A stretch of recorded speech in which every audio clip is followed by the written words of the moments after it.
నగరంలో కుక్క కాటు కేసులు పెరగడం ఆందోళనకరమని fever hospital superintendent doctor Rajendra Prasad తెలిపారు. నిత్యం 100 నుంచి 120 కేసులు నమోదవుతున్నాయని, గతంతో పోలిస్తే ర్యాబీస్ కేసులు కూడా పెరిగాయన్నారు.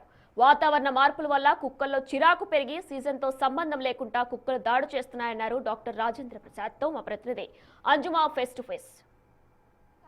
సీజన్తో సంబంధం లేకుండా కుక్క కాటు కేసులు పెరుగుతున్నాయి. అయితే ఫీవర్ హాస్పిటల్కి ఈ మధ్య కాలంలో ప్రతిరోజు ఎన్ని కేసెస్ వస్తున్నాయి, అందులో సివియర్ కేసెస్ ఏంటి అనేది కూడా తెలుసుకుందాము. మనతో పాటు ఫీవర్ హాస్పిటల్ సూపరింటెండెంట్ ఉన్నారు డాక్టర్ ఎస్ రాజేంద్ర ప్రసాద్ గారు. ఒక్కసారి ఆయనతో మాట్లాడదాము. నమస్తే సార్. సార్, ఈ మధ్య కాలంలో చూస్తున్నాము కుక్క కాటు కేసెస్ అనేవి పెరుగుతున్నాయి. ఫీవర్ హాస్పిటల్కి డైలీ ఓపీ ఏ విధంగా ఉంటుంది? మాకు వచ్చే ఓపీలో డాగ్ బైట్ కేసెస్ కూడా one of the important component వస్తుంది. మనం స్టాటిస్టిక్స్ తీసుకుంటే కనుక 2023లో టోటల్ ఇయర్కి 27,000 ప్లస్ డాగ్ బైట్స్ మన దగ్గరికి వచ్చినారు. తర్వాత 2024లో 29,000 ప్లస్ డాగ్ బైట్ కేసెస్ నమోదైనాయి. 25లో సిగ్నిఫికెంట్ ఇంక్రీజ్ ఉంది. 25లో దాదాపు 35,600 వరకు డాగ్ బైట్ కేసెస్ మన దగ్గరకు వచ్చేసినాయి. అంటే రకరకాల బైట్తో వస్తూ ఉంటారు మన దగ్గరికి. ఓపీ యావరేజ్గా ఇప్పుడైతే ఒక 100 నుంచి 120 వరకు యావరేజ్గా ఓపీ వస్తూ ఉంటుంది. మెజారిటీ ఎక్కువ సివియర్ కేటగిరీస్ అంటాం మనం, కేటగిరీ 1, 2, 3 అలా ఉంటుంది. సో మెజారిటీ కేసెస్ కేటగిరీ 3 కిందకే వస్తూ ఉంటాయి. సో ఏడాదికి కుక్క కాటు కేసులు పెరగడానికి గల కారణాలు ఏమై ఉండొచ్చు అనుకుంటున్నారు sir? Number of dogs strength పెరుగుతూ ఉంది. తర్వాత స్ట్రీట్లలో ఎక్కువ డాగ్స్ ఉన్నాయి, ప్రతి స్ట్రీట్లో కూడా హైదరాబాద్లో. సో కాబట్టి నెంబర్ ఆఫ్ డాగ్స్ పెరుగుతున్నాయి కాబట్టి డాగ్ బైట్ కూడా ఎక్కువగా అవుతా ఉంది. సో సాధారణంగా మనకి ఏ సీజన్లో ఎక్కువగా డాగ్ బైట్ కేసెస్ అనేవి వస్తుంటాయి? ప్రజెంట్ ఏ విధంగా చూస్తున్నారు?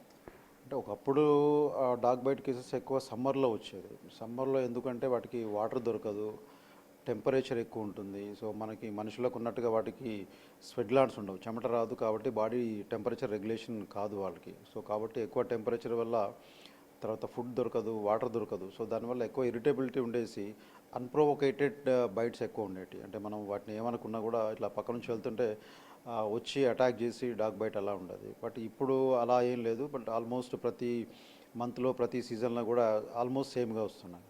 ప్రీవియస్ ఇయర్ తోటి కంపేర్ చేస్తే అంటే 2025లోనే మనం ఎక్కువగా కేసెస్ నమోదవడం అనేది చూసాము. అయితే 2024లో చూస్తే అప్పటి సమ్మర్లో మనకు కేసెస్ ఏ విధంగా ఉన్నాయి అంటారు, 2025లో ఏ విధంగా ఉన్నాయి అంటారు ఓవరాల్గా మొత్తం ఇయర్లో చూసుకుంటే?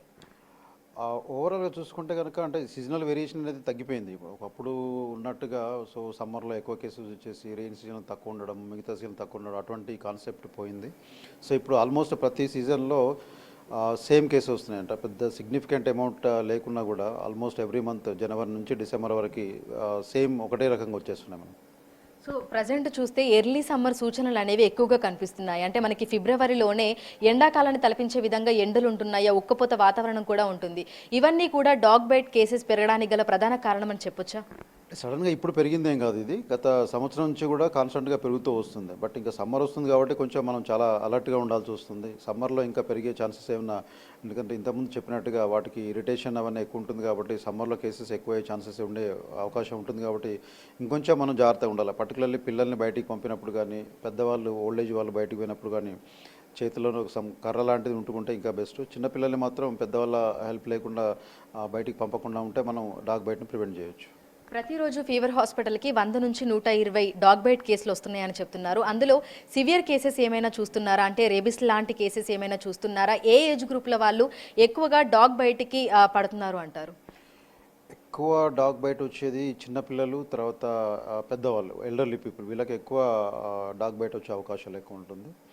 తర్వాత మనం ఇంజురీని బట్టి కేటగిరీలాగా చేస్తాం. కేటగిరీ 1 అంటే మైనర్ ఇంజురీ, అంటే పెద్ద బ్లడ్ రాదు వాళ్ళకి, డీప్ ఇంజురీ ఉండదు, జస్ట్ లిక్కింగ్ అలా ఉంటే దాన్ని కేటగిరీ 1 అంటాం. కేటగిరీ అంటే జస్ట్ స్లైట్ ఇంజురీ ఉంటుంది, కొంచెం స్కిన్ ఇంజురీ అవుతుంది. ఇందులో కూడా అక్కడ నుంచి బ్లడ్ వచ్చే అవకాశాలు ఏమి ఉండవు, లిక్ అయ్యే ఛాన్సెస్ ఉంటాయి. తర్వాత కేటగిరీ 3లో డీప్ ఇంజురీ ఉంటుంది, బ్లడ్ వచ్చేస్తుంది. దాని డీపీ కేటగిరీ 3లో చాలా రకాలుగా ఉంటాయి. ఒక్కోసారి మజిల్ కూడా బయటకు వస్తూ ఉంటుంది, రక్తనాళాలు బయటకు వస్తూ ఉంటాయి, అవి చేసే ఇంజురీని బట్టి. సో మనకి ఎక్కువ వచ్చేటి కేటగిరీ 3 కిందకే వస్తాయి. కొన్ని ఇంట్లో మనకి పెంచుకునే పెట్ డాగ్స్ కానీ అవి కానీ ఒక్కోసారి లిక్కింగ్, తర్వాత స్లైట్ స్క్రాచింగ్ లాంటి అటువంటివి వస్తాయి. బట్ ఎక్కువ కేటగిరీ 3 కిందకే వస్తాయి మనకి.